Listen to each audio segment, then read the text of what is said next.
This morning, you paid for something without thinking about it. A tap, a tracking, a number that moved from your account to someone else's. You've done it your whole life. It feels as natural as breathing. But money is new. Shockingly new. Humans have existed for more than 300,000 years, and for over 95% of that time, money simply did not exist. No coins, no bills, no accounts, nothing you would recognize as money at all, which leaves a strange and surprisingly hard question. For all those thousands of generations, your actual ancestors, what did they use instead? You already know the answer. Or you think you do. They bartered 2 chickens for an axe, a bag of grain for a pair of shoes. It's in every textbook. There's just one problem with that story. It's almost certainly false. And what people actually used was stranger, older, and, this is the part that gets me, it's still running underneath your economy right now. You used it this week without noticing. Let's start with the story you were told, because it has a very specific author. In 1776, the economist Adam Smith described how money was born. Long ago, he said, people traded goods directly, but barter is clumsy. If you have fish and you want shoes, you have to find a shoemaker who happens to want fish right now, today. Economists call it the double coincidence of wants. So, the story goes, humans invented money to fix it. Clean, logical, repeated for 250 years. And here's the problem. No one has ever found it. Anthropologists have spent over a century looking for a society that ran purely on barter and then invented money. In 1985, the Cambridge anthropologist Caroline Humphrey put it bluntly in a now famous paper. No example of a barter economy, pure and simple, has ever been described, she wrote,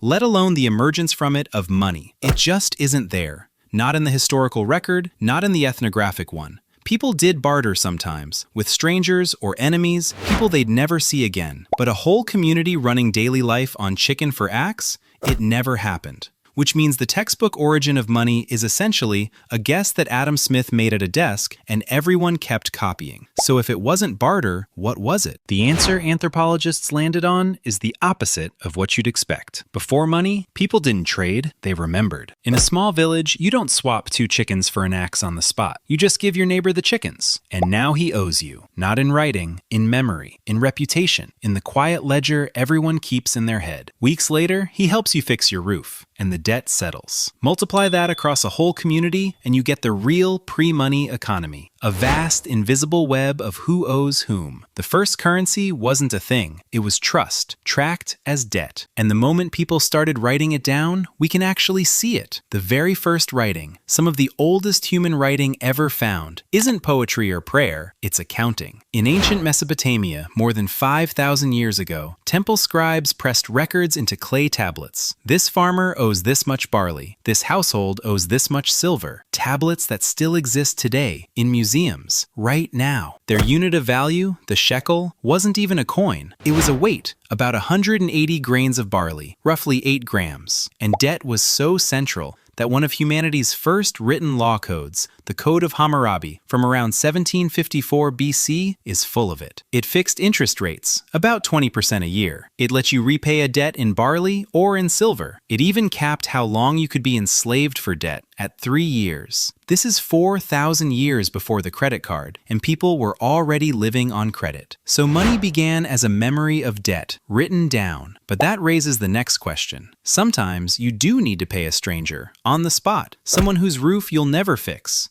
What then? For strangers, memory doesn't work. He won't be around for you to collect. So you need something to hand over right now. An object everyone agrees is valuable. And here's the rule that decided what worked. It had to be scarce, hard to fake, and wanted by absolutely everyone. The all-time champion wasn't gold. It was a seashell, the cowrie. Small, glossy, almost impossible to counterfeit, and beautiful. Cowrie shells were used as money for roughly 4,000 years across Africa, Asia, and the Pacific, the longest-running currency in human history. In China, they were money over 3,000 years ago. In fact, the ancient Chinese character for money grew out of the picture of a cowrie shell. Most of them came from one place, the Maldives, and were carried thousands of miles along trade routes by the ton.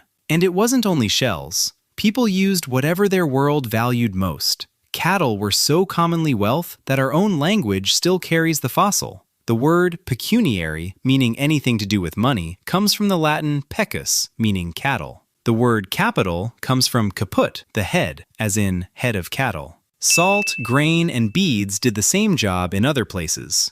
Notice what's happening. None of these things is money the way we mean it. A cow is just a cow. A shell is just a shell. It only becomes money the second everyone in a community agrees to treat it that way. The value was never inside the object. It was inside the agreement.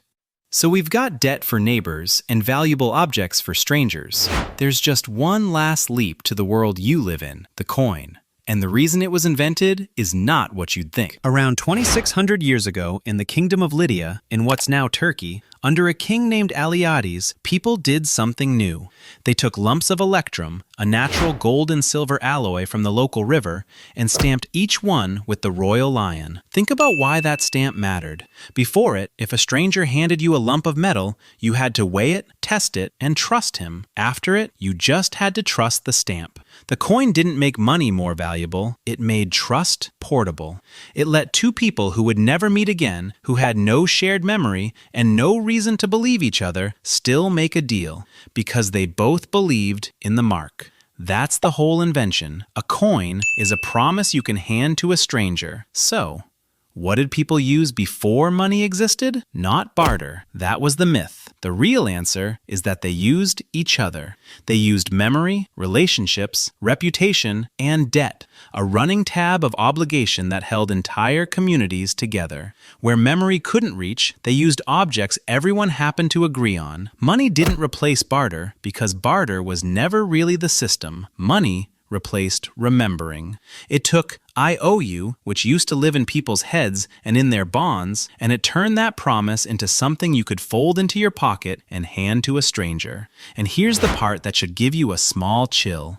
That older system never actually went away. It's still the layer underneath. Every time you run a tab at a bar, lend a friend $20, cover someone and say, "You'll get me next time," or owe your sister a favor, you've dropped straight back into the pre-money economy. Debt and trust, tracked in your head, the oldest money there is. And it cuts the other way too. When you take money away from modern people, they don't fall back into barter, the thing the textbook says came first. They rebuild money from scratch. In 1945, a British officer and economist named R.A. Radford published a now classic paper about life inside a World War II prisoner of war camp. With no cash, the prisoners didn't trade socks for soup. Within days, they turned the cigarettes from their Red Cross parcels into a full currency. Prices were quoted in cigarettes. A bread ration cost so many smokes.